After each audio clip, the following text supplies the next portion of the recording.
What's driven this inflation? Is it just down to the weaker pound, or are there other things as well?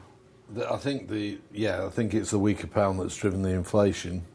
We at JD, I was looking this morning, we've actually consistent with last year in terms of the pricing. Our average selling price has stayed the same, slightly above, maybe 0.5%, that's all, in terms of the average selling price for footwear and average selling price for textiles.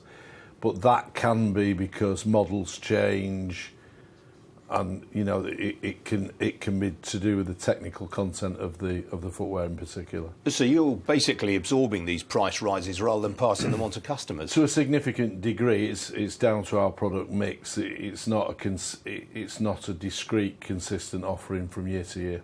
And what about the manufacturers themselves? Are they taking some of the pain as well? I think they're taking some of the pain, and as I say, it's a twist because they're largely dollar-based, so there has been some pressure on it, but they are taking some of the pain as well. So one of the big things for you over the last few years has been this athleisure, put my teeth in and say it right, trend. I mean, the obits were being written for it after we had profits warnings recently from Foot Locker. You seem to be defying that today.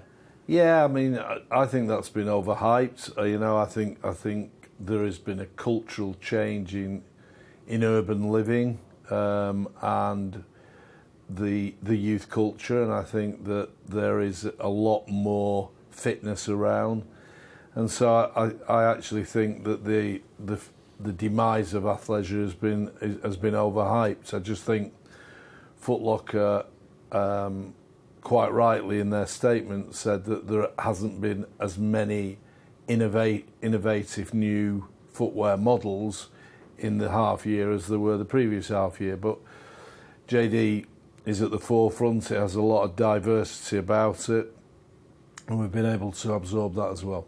So a lot of retailers are fretting about the threat of Amazon. I mean, they've just bought Whole Foods, so the grocers are now in a bit of a stew.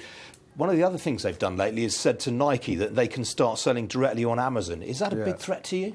That's mainly in the US at the moment, and it really operates at the sub-premium level to a greater degree.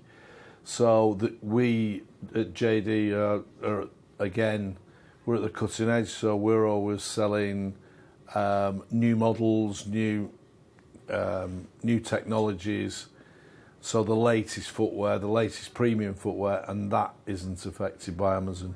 Plus Amazon isn't in Europe, where we have our predominant retail outlets. All right, Peter Cowgill, we're going to leave it there. Thanks very much for joining me. Thank you. Great to see you. Cheers.